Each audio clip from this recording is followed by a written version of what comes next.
All right, welcome everybody. We have a few more seats up front. If you want to move up, please do. So we are here to make sense of the 2018 midterm elections. We've got four expert-ish talks, which will be brief and to the point, and then we'll get into some discussion with you all. So hi, I'm Chris Nichols. I'm a history professor here at Oregon State University. I also have the pleasure of being director of the Oregon State Center for the Humanities, and I also co-founded and helped to direct the series that this is a part of called Citizenship in Crisis, which is a multi-year programming initiative which does everything from panels and visiting speakers to film viewings, community discussions, town hall collaborations with OPB, all kinds of things like that.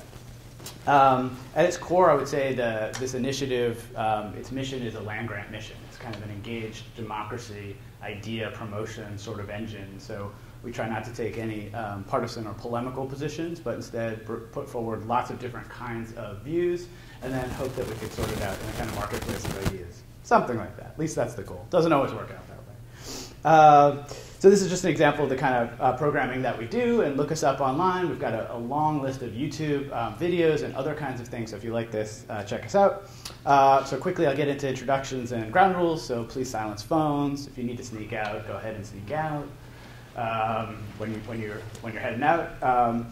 We will go through each of the panelists. I'll introduce everybody. Each talk will be just about 10 minutes. The idea is to select out a few key approaches to understanding the midterm elections, and then generate some discussion. So each of us, we've all conferred about what we'll be talking about. We'll range from sort of broad national topics all the way down to Oregon State and down ballot questions.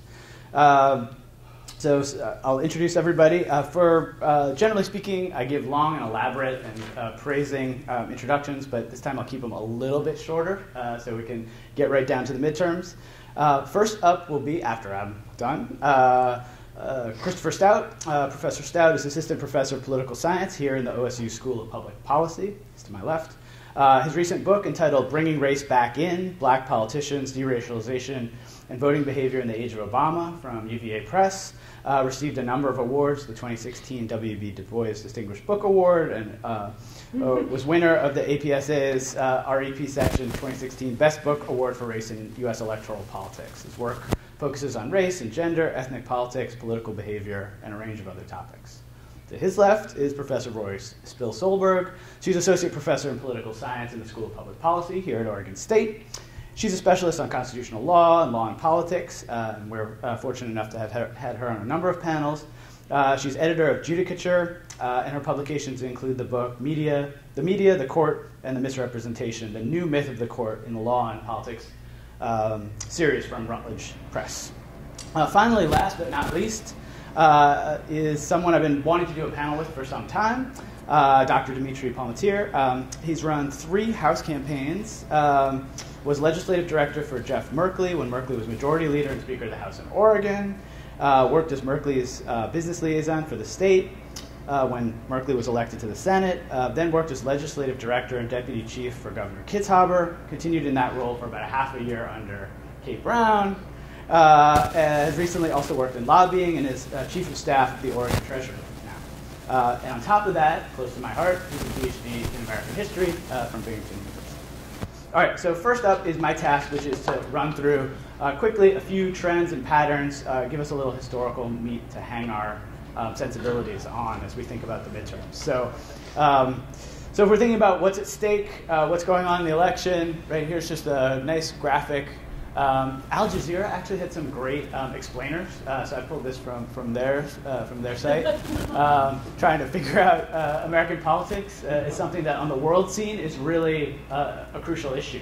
If you go to foreign press right now, say go to The Guardian or go to Le Monde, one of the things that they're perplexed by is that Democrats could have won so many total votes and yet not have had a larger victory. And that's something that the foreign press is trying to explain and interpret for their audiences, and our panel will talk a bit about that as well.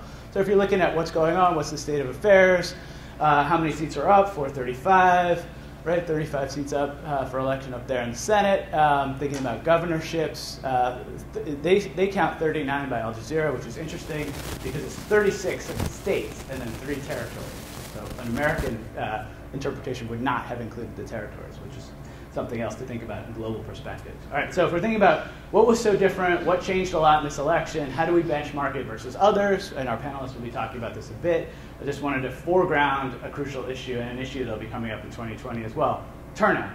So notoriously, turnout in midterms is low. If you do a kind of apples to apples comparison over midterms, 2018's 49% is the highest recorded in the last 25 midterms as a percentage of the eligible voting population. That seems quite significant. We can talk about what makes that significant and what the implications might be for the future. Obviously, it's well under the 138 million or so who voted in 2016, which is about 60%, but still rather remarkable. And if you look at the states, one thing that we can point to here in Oregon is that Oregon is a lot like Colorado, which also has an all-ballot or mail-in ballot system. These are the states that are getting the highest turnouts, us plus Minnesota, which is a sort of a winner always in turnout, which we could talk about a little bit more. And then intensely polarized areas also, like Montana and Wisconsin, had very high statewide turnout. So we could talk a little bit about why that is and maybe what that foreshadows for the future. And I'd be interested to know what Dmitri has to say about that in terms of Oregon. So you go back, look at voter turnout over time. Here we are going back to 1916. You can see that the purple are the presidential and the green are the midterms. This is a significant trend up from the recent past. And that seems to be indicative of a number of factors, which our panelists will talk about. So I'm just foregrounding these issues. I'm not giving you all my interpretations. All right, so what's going on today? Well, you probably woke up, if you care a lot about elections, after Election Day, thinking you had a sense of what had happened, or maybe you went to bed thinking that. Certainly the president did. And what's turned out is that multiple seats in the House, Senate, governorships, state houses are subject to recounts, slow machine tallies, et cetera. And so we're looking at, we were just joking on the panel, every few hours there's some kind of change or something's called. So as of 4 hours ago, House Democrats flipped and won New Jersey's 3rd congressional district. As of a day ago, in the Senate, Democrats flipped and won Arizona with Kristen Sinema winning. You've seen that. So if you go down through this, one thing that's interesting to think about at a conceptual level is that we tend to think the election is over on Election Day, but nothing could be farther from the truth, even in the 21st century. And that's kind of what you're seeing displayed here. Another key element at work here is about governorships, at state level questions. So I've tossed a few more slides in here to have us think about that. Here's Democrats in the House versus the Senate. And if you're comparing and contrasting what's gone on in the popular vote margin, which I also wanted us to just have a thought about here as we start out, the Senate, among the most eye-catching popular vote margin differences is that Democrats won about 12 million more votes. The tally isn't set yet. Could be more, could be less. But let's leave it at 12 million. That's a hell of a lot. And one of the things you're seeing on social media is folks calling out for the abolition of the Senate, which is not something that I had heard quite as prominently until this cycle. Certainly the abolition of the Electoral College has been something I've lived with my whole life. But this is a new kind of an outcry. And I'm interested to hear what our panelists have to say about this. And then if you think about the popular vote margin difference in the House, this is also salient. So each of the midterms here, 2010, going back 2010 to 94, you see something on par with those differences. There's been a lot of talk about this, how close or far is it. So that's just the numbers up there on the right, and this is a nice 538 chart that'll give us some data here. Of course, this is all preliminary, and we were also just joking that a lot of these are moving around enough that actually the representation is important. I won't belabor something similar here on the House and Senate. We can come back to these. I want to also then just shift us to the state level. So here you're looking at Democratic gains in state houses. Just as a point of comparison, if you think in the last couple generations now, Democrats used to hold most governorships. As of 1977, something like 37 governorships were held by Democrats, and only about 12 were held by Republicans. By the mid-90s, that had flipped. 1995, there were 30 Republican governorships to 19 Democratic governorships. And then the recent high water mark was 34 for Republicans when Governor Jim Justice of West Virginia switched to being identified with the Republican Party in 2017. So this movement here that we're seeing is interesting and important. Here's changes in state government trifectas. Again, I'd be curious to know what folks think. That means having the governorship, the Senate, and the House. And of course, the Republican strategy from the 70s to the 80s and very effective in the 90s was to get more control of state legislatures. And Democrats noticeably were lagging on that. And hopefully our panelists, and I'd be most interested to hear about our state, this state, Oregon, on this. We're seeing this kind of movement here for Democrats beginning to control more state legislatures and having this flip from, as you can see there, from before to after just the 2018 election, and a net gain of 6 in Democratic trifectas, that is governorship, state, House, right, of a bunch of states. What that means, those implications, what do they mean for districting, what do they mean for the legal systems at the state level, what do they mean for questions of political participation? These are all things that our panelists will cover. So let me foreground a few more topics. So another big issue is how many people left Congress. This was something that perplexed me as a historian. We're at near record or record highs, depending on quite how you think about it. Lots of people leaving the House in particular. People who had high-level committee assignments, who had a capacity to really have, after a long career in politics, take meaningful action through leadership roles in the House. That so many step back seems a really important way of understanding our contemporary moment, partisan politics, and also in thinking about the practices of government and expertise moving forward. So I'm hoping our panel will address this a little bit too. So if you think about this, okay, all right, a bunch of people are leaving. What does that mean? So one of the last big keys here is this the year of the woman, right? Over 100 women elected to Congress for the first time. Women of all different kinds of backgrounds, again for the first time. A larger number of women running for office. I mean, look at that. It's astronomical. So what are we to make of this pattern? And one of the questions I also have for us is this something we're seeing all the way through government, or is this something we're seeing more at the highest level? What does this mean for the benches of both the Republican Party and the Democratic Party? And what about alternatives to that? What about other folks throughout the political system who maybe aren't identified with the two major parties? So here's me foregrounding about every kind of topic that we could possibly throw out there. And now I'll leave it to our great panelists to help sort and make sense of the midterms. So thanks, and please help welcoming Chris Stout. Chris Stout. Well, thanks so much, Chris, for your introduction and for also having me out. And thank everyone for being here. I really appreciate it. I'm going to talk more about the U.S. House elections, and I'm going to repeat a little bit of what Chris said. I'm going to talk about why it happened the way that it did and what we've learned from that and what lessons we can carry on into the 2020 election. So what happened? Well, Democrats did pretty well in this election. They picked up 32 seats, and 538 projects that they could win as many as 40 seats, but the average is about 38 now. The night after the election, as we discussed, people didn't think that it was that big of a blue wave. But if you look at it, it's the biggest change in control for the Democratic Party in a generation. The other thing that's really noteworthy is that Democrats were able to make these gains even after these districts were really gerrymandered to provide a large advantage to the Republican Party.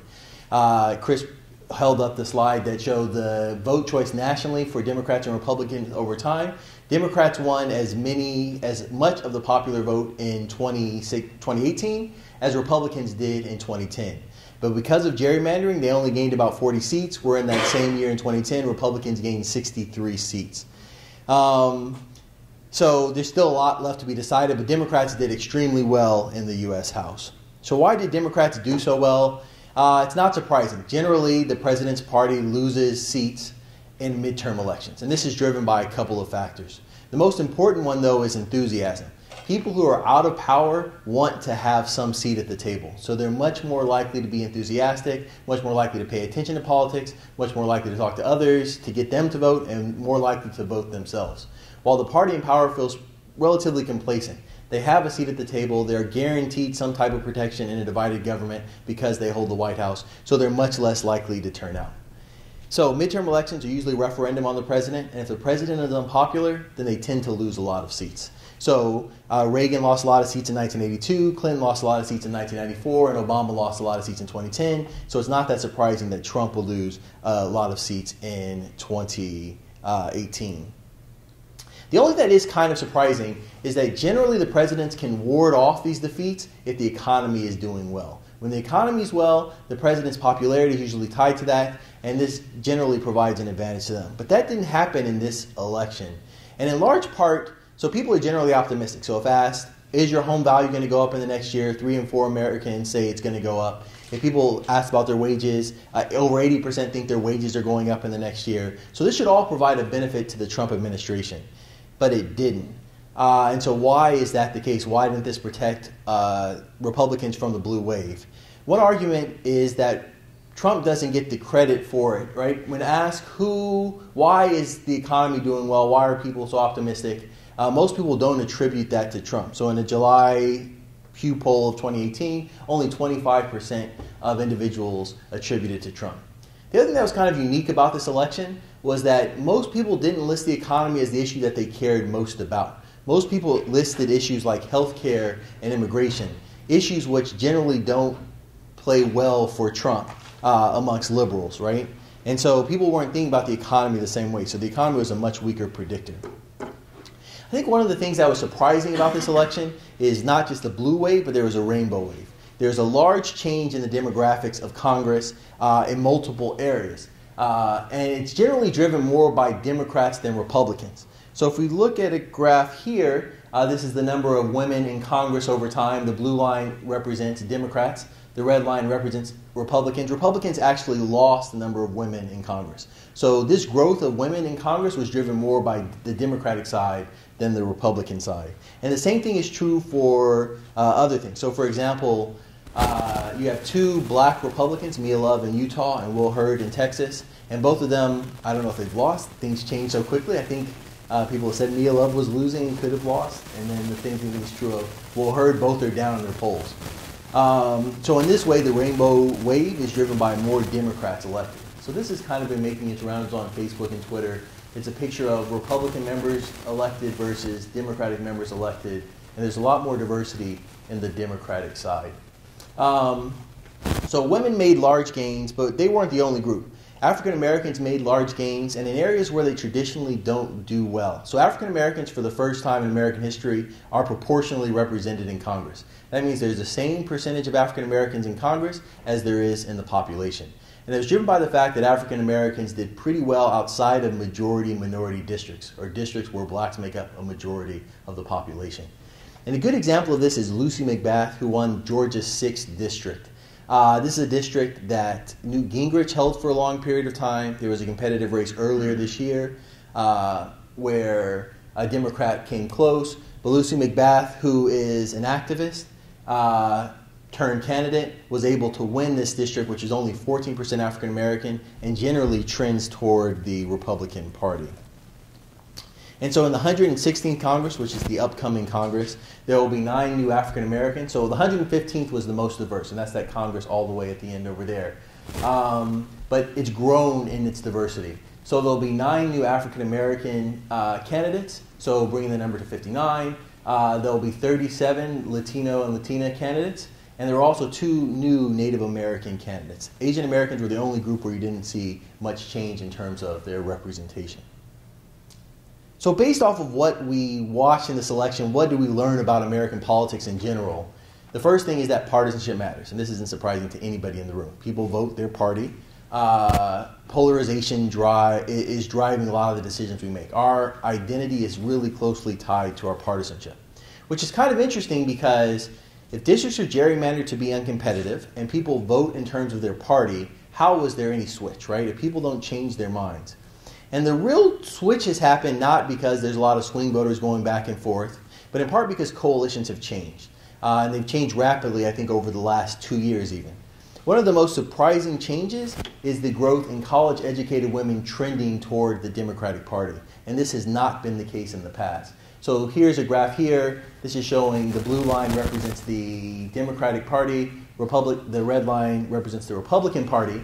And it's the percentage of different groups that vote for the Democratic Party.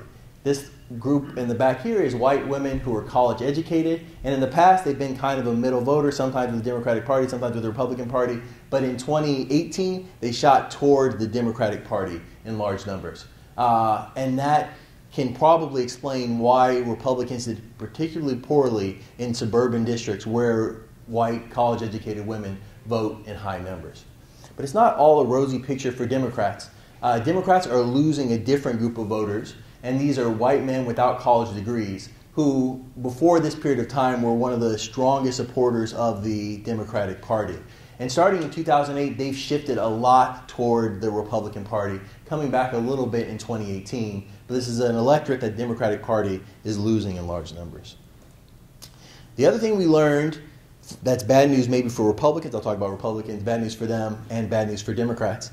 But bad news for Republicans is that demography is starting to play out in practice. Two groups of voters that tend to trend toward the Democratic Party are Millennials and Latinos. And these are two groups that are growing in terms of their population. Millennials will be the majority of the population in 2019, overtaking baby boomers. And compared to baby boomers, they tend to be much more liberal, particularly on cultural issues.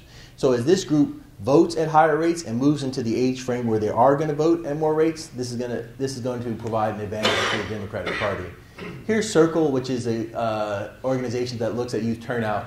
And we can see that young voters turned out at a lot higher rate in 2018 than they had in previous elections. But they're not alone in this. Latinos also turned out in really high rates.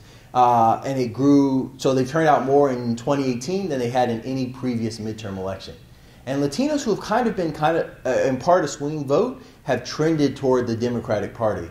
And this is in part driven by an increase of racial group consciousness or pan-ethnic group consciousness. This idea that me being Latino matters in my voting decisions. And if people think of their identity, then they're much more likely to vote with the Democratic Party, especially if they're a racial and ethnic minority, even if they're culturally conservative on some issues. African Americans are a good example of a group with high levels of identity, but cultural conservatism.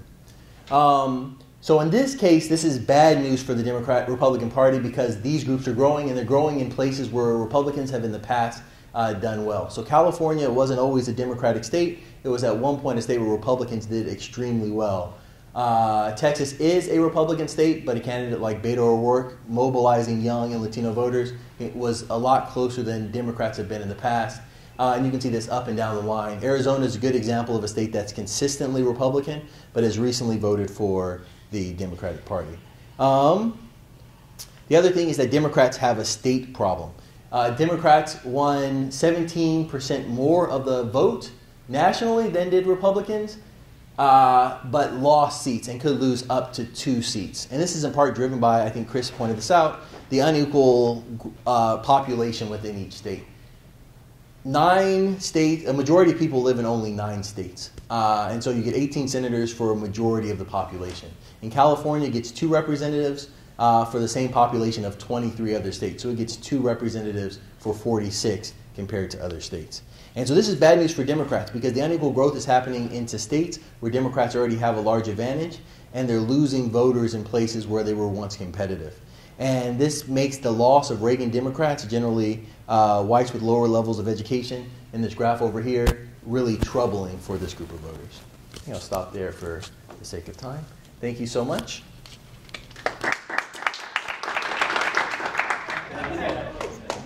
So first, again, I'd like to thank Chris for organizing the panel and thank Citizenship in Crisis, the initiative for sponsoring this event.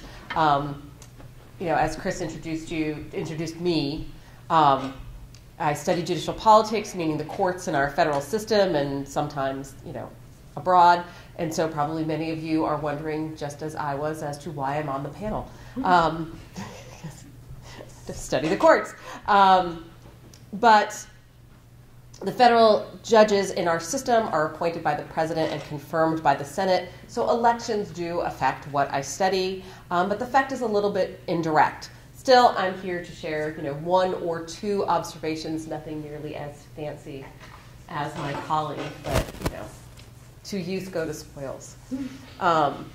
So first, one of the big take-home points I have is that, when I teach about legislative or congressional elections, when I teach Introduction to American Government, one of the biggest take-home points that we always, hit hard is the incumbency advantage, that incumbents win.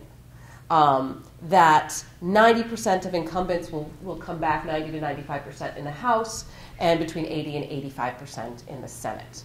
And this is a huge advantage, and it's why we see such longevity in members of Congress. And that's still pretty much true. If we look at the results as we have them now, or as I had them yesterday, only about 5% so far of House incumbents have lost their seat. So again, 95% of incumbents are coming back. At this point, 4 incumbent senators have lost their seat. Florida's still out there, right? It's still, yeah, okay. You never know what could happen. So about 12% of incumbents have lost their seat in the Senate. What is different, though, is that incumbency used to matter more than partisanship. That if you were an incumbent Republican in a blue state or an incumbent Democrat in a red state, that incumbency advantage could see you through, and you would still win, and you would still come back. The reverse seems to be true for the 2018 election. If your partisanship didn't match your state or your district, then you were much more likely to lose regardless of all the advantages that incumbents have in terms of raising money, in terms of name recognition, in terms of casework, in terms of pork that they bring home. All of that seems to be not as important in this era of polarization. So the 3 big Democratic losses that everybody keeps sort of signaling, again, Florida being yet to call, show this trend. Claire McCaskill in Missouri lost by 6%. Heidi Heitkamp in North Dakota lost by 10%. And Joe Donnelly in Indiana also lost by 6%. These are pretty big losses for an incumbent that is going to have all of those advantages. And those advantages, I think, are usually estimated in the Senate to be close to like $20 million worth of campaign funds. So they're not small things. So that's a really big shift, that incumbency can't overtake the power of partisanship. That also means that there are going to be fewer moderates left in the Senate. Again, they're a dying breed. And that Democrats like Joe Manchin of West Virginia, who only squeaked by with 3%, and John Tester of Montana, again 3%, are endangered species. And they're not gone yet, but they probably will be if these trends continue. Sherrod Brown would be another one who's, again, squeaked by and made it through, but if these trends continue, I would bet that this might be their last term. Number 2, I was going to talk a little bit about the results in terms of turnout, although everybody, I think, has covered that. But it's true, the Democrats won the women's vote. I think some estimates are by 19%, at least those are by exit polls. Not the best data, but that's what we have now. And women have turned out in record numbers. So we've got, a really different look here at this demographic, and I think we're going to be piecing or parsing this out for quite a long time of what does this mean. The year of the woman, is it the year of the woman? It's certainly the year of the Democratic woman. I'm not so sure if it's the year of the woman overall. But as Chris said, 277 women ran for Congress, the Senate, and gubernatorial mansions, and over 123 have won so far. So again, a lot of new faces. I don't have data, and I couldn't find data on about down ticket in the states. It's really hard. But even in terms of what little I could find, there does seem to be a lot of mention of sort of 2 women in Michigan unseating incumbents on the state Supreme Court and other places. It does seem like that probably will be borne out, that women were coming in at even lower city council, county commissioner levels, and such. And my third point and final point, keep it short, it's my twins' birthday today, so I have a deadline of when I have to go home because they're anxiously awaiting their presents. My third point would be the implications for the federal courts and what this election means, what these trends mean. So what is the consequence of this really bad electoral map, as we've said, for the Senate, particularly for the Democrats, or the consequence on the positive side for the GOP? And I'd say that the biggest consequence are judges. Thus far, Donald Trump has nominated and confirmed 84 federal judges. He has 55 additional nominees pending before the Senate and another 66 vacancies awaiting a nominee. 29 of his confirmed judges are for the courts of appeals, that intermediate level court that makes most of the constitutional law in this country, because they hear a heck of a lot more cases.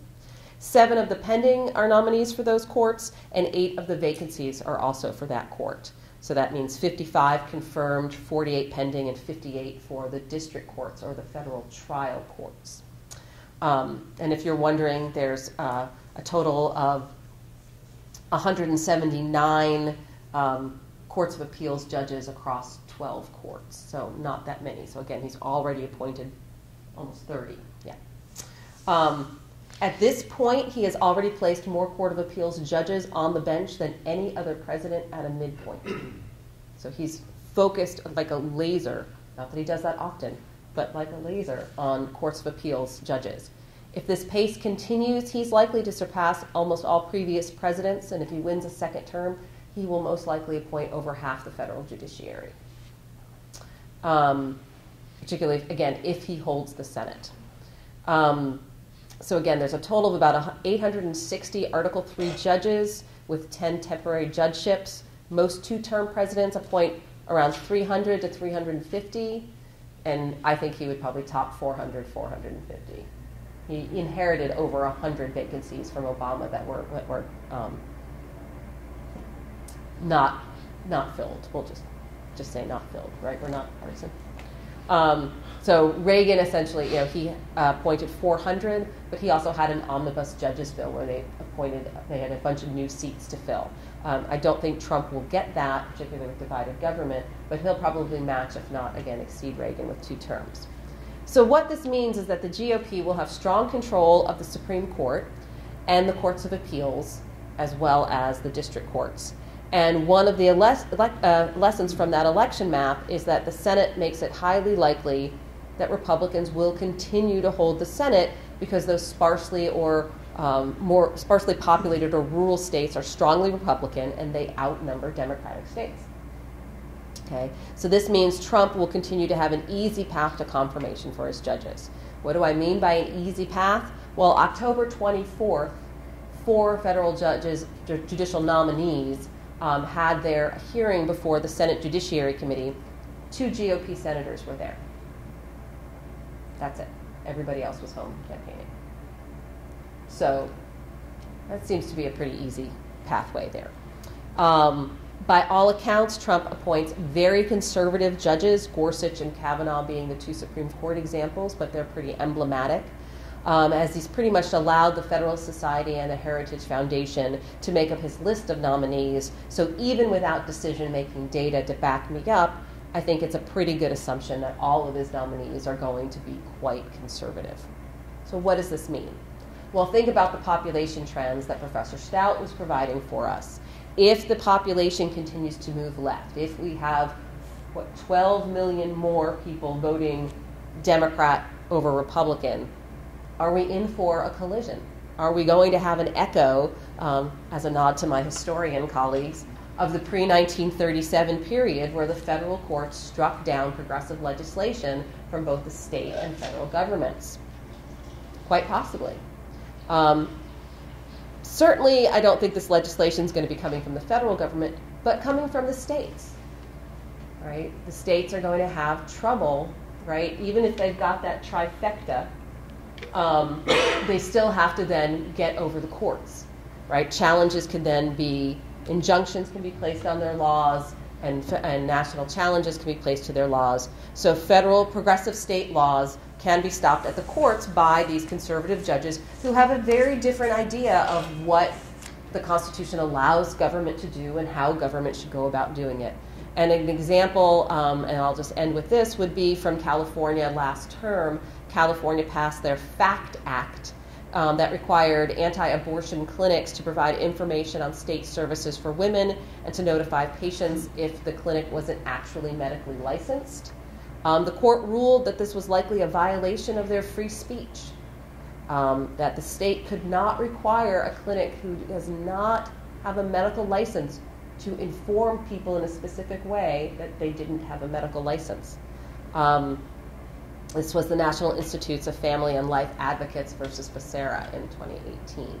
So you can just imagine all the other kinds of progressive laws that can come up against these kinds of challenges. And so it could be, pretty interesting. I also would like, and as I told my colleagues at a conference this past weekend, that everyone should stop talking about the fact that the Supreme Court is not constitutionally set at 9, that we don't really want the lame duck Congress to remember that.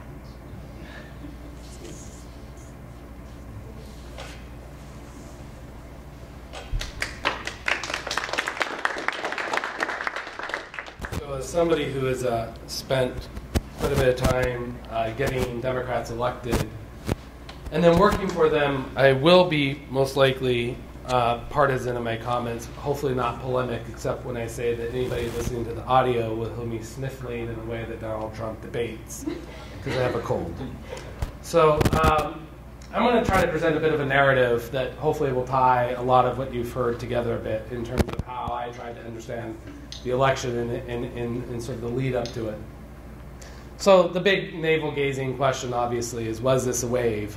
And that question itself is politicized. Democrats want to cast this as a repudiation of everything Trump, want to be able to show that this is a way of dealing with these enablers in Congress. And Republicans want to say, this is historic. This is what happens in the president's first midterm. So everyone kept asking me what did I think was going to happen. I said, I think this is going to be a lot like 2006, where sort of you finally had President Bush facing his first real midterm. You had finally the 9/11 hangover wearing off a little bit. You had the wars, the original march into the war wearing a little bit thin. You had Hurricane Katrina, and all of a sudden 2006 started to happen. And I was working in the minority caucus in Oregon, and when you're in the minority, you don't have a lot of time to do. You don't have a lot of power, so you have a lot of time to read and think and look at things. And they started to see in every single special election occurring across the country, Democrats were winning, and they're winning in spots where Democrats generally didn't win. They're winning in Texas, they're winning in the South. And I remember saying to folks I was working for, I think we're going to win the House in the 2006 election in Oregon. We hadn't had both the House and the Senate in Democratic control since 1989, I believe, in Oregon. And so no one was really predicting it. And I think that's what I thought was going to happen in that sort of in that space between November of 2016, November 2018. You had Conor Lamb in Pennsylvania, you had Doug Jones in Alabama, you had close races in Montana, Georgia, South Carolina, and you had devastating GOP losses in Virginia. And so there were a couple of people I was looking at. One was Nate Silver. Heading into 18, and the traditional pundits were saying it's going to be a good year for Democrats. No one really was arguing about that, particularly in the House, where the map is, in essence, national. And Silver, who has somehow parlayed his polling expertise into a broader national prominence, which is mind-blowing as a political hack that people actually care about polls and data analysis, writes that... all right. Siri's looking all this up. Siri's looking it all up. A little creepy. Okay, I'll look up Nate. Exactly. So Silver writes about having to separate the signal from the noise. And in this case, the noise is everything that comes at you, and the signal is the truth. And so he's built a platform that is attempting to capture this. And so he dumps into his model partisan performance of a district, its demographics, candidate fundraising, scandals, and polls. And, those are among a number of different data sources. And then he admonishes everybody to ignore the noise. And then they spend the last 2 months saying, well, is Judge Kavanaugh going to change the outcome? Is the caravan going to change the outcome? What about these racist ads being run? Is this the new Willie Horton? And I got intrigued by somebody who came about differently. And the other thing about Solberg that's interesting is that he hedges his bets quite a bit, right? So he says, here's my model, says 39 seats in the House, but I'm only giving Democrats an 88% chance of taking the House, which ironically is a lower number of 23 to flip the House. So he says, aha, 2016, I was the least wrong of all the pollsters, right? I still had Trump having a 20% chance. So he's sort of never wrong in essence.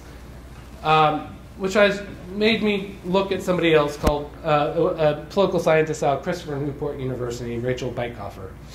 And she wrote some really interesting pieces back in the spring and then in the early summer. And she said, in essence, the signal, or the truth if you prefer, regarding the upcoming congressional midterms was cast in stone on November 9th, 2016.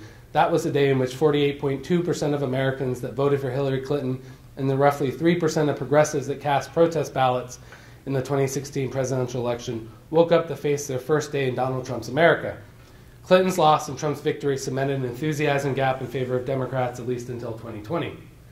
And she goes on to explain that most of the analysis that drives our 24-hour coverage of polls and punditry relies heavily on an outdated understanding of the electorate, one that predated a vast movement of party sorting that we're starting to see, and I think has been acknowledged here, that has sort of accelerated in the last couple of years, where increasingly we've eliminated the likelihood of finding liberal Republicans and conservative Democrats. As she refers in her blog post, this ain't your granddaddy's electorate anymore. And so she came up with what is called the term that she coined, negative partisanship. And she says, actually, at the end of the day, despite all the rumors about a contested GOP convention, despite the rise of Never Trumpers, despite all of the national Republican figures that didn't like Trump, at the end of the day, 88% of Republican voters supported Trump, which is pretty much in line with the 90% figure from previous elections. And then she goes on to acknowledge a little bit of what has been discussed here, that the midterms aren't so much a pendulum swing anymore between non-affiliated independent voters who are changing their mind and sort of experiencing a buyer's remorse for the president.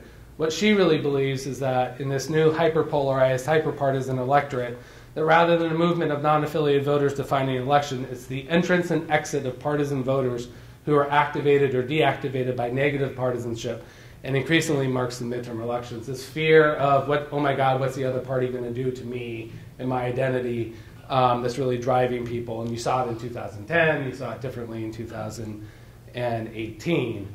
And so she put together a model early on and dumped in much of the same information as Nate Silver, put a little bit more of an emphasis on some of the things that start to explain the party sorting that's going on, in particular college education, racial diversity, and urbanization. And early on, this model produced a hypothetical pickup of 42. And then she left it alone. She actually did ignore the noise and mocked Nate Silver ruthlessly for being distracted by the noise. So we're going to be at 38, 39, which is pretty good. What I think is interesting about her analysis is actually if you look at one of the races she got wrong. So in the Texas 23rd District, a seat that has been acknowledged here by that's represented by Congressman Will Hurd, who's actually pretty popular. In the final three polls of that district, which no one had really looked at deeply because he was so popular, he was up by 9 points, 25 points, and 16 points respectively, and they basically stopped polling it because they're like, he's going to win. And she said very early on he's going to lose solely because of the demographics, solely because of what's going on with the electorate. And as of today, he's only up by 1,100 votes, which is roughly 0.5%. So her model nailed it in a way that polling doesn't. So I thought that was pretty illustrative, I think, of what's going on here. So how does this play out in Oregon? And I think there's some interesting parallels. going into the election night, there were a couple big questions in addition to who's going to win the governor's race, and the ballot measures was effectively were the Democrats going to pick up supermajorities in the House and the Senate. They only needed 1 seat in the House, 1 seat in the Senate. And you know, I've watched very closely every election since 2004. My first election I ever worked on was 1994. Ironically, where the campaign I was working on flipped a Republican +9 district with a Democrat in 1994 of all years. It was evidence that you can still win when you have a really good candidate. What's amazing to me is hands down best night for the Democratic Party in Oregon, easily, that I've ever witnessed. They won supermajorities in both chambers. There was a lot of hand-wringing about some districts on the coast and in the valley where Trump performed pretty well. Coos Bay, sort of rural West Salem, Polk County, Woodburn, a seat outside of Eugene, and all of those races were in double-digit victory territory for Democrats. They weren't close at the end of the day at all. The governor's race, where you had, you know, I had this phenomenon where everyone you talk to, oh, is the governor going to win? I have a friend who's a Democrat. They've always voted Democrat. They're not voting for the Republican. I mean, they're not voting for Governor Brown. They're going to vote for the Republican. I heard this all the time. There was $20 million spent by our opponent, and Governor Brown still won by a very healthy 6%, which is quite remarkable. And then the ballot measures, which were pretty significant victories for the most, you know, so you had 102, so set that aside, an affordable housing expansion. You had 2 anti-tax ballot measures, effectively an anti-choice ballot measure, an anti-sanctuary city ballot measure, sanctuary law ballot measure, and all of them lost with healthier margins than anyone ever anticipated. 105, the sanctuary ballot measure, people were the one that I heard a lot more chatter was starting to tighten up, and even that won by a healthy margin. And what you saw was Democratic grassroots organizations, unions, environmental groups, choice groups, and some of the groups that represent minority communities of color throughout the state figured out that they could actually work very well together with cross purposes to turn out voters. And so this is where you see turnout just absolutely playing out in a way that, you know, if Bytkoff is right that Trump's presence there basically sealed the deal for Governor Brown, the ballot measures that were put forward turned out progressive voters in the manner that made it really a cakewalk for her and for Democrats across the state. So this wave, no matter how big it is or small it is, that happened nationally became a tsunami as it got to Oregon. And I would argue in closing, so there are 2 reasons why. And it's 2 policies that aren't unique to Oregon, but are, I think, explain the success of the party in Oregon and increasingly in California. And that's automatic voter registration and vote by mail, which just makes it incredibly easy for Democratic organizations to locate and mobilize progressive voters, regardless of their party identification. So most of these groups know how to go into non-affiliated groups of voters and figure out who are the progressives and who are the conservatives and turn out their votes. And what's interesting in closing is that those are 2 of the top policies being floated as priorities of the new Democratic House in D.C.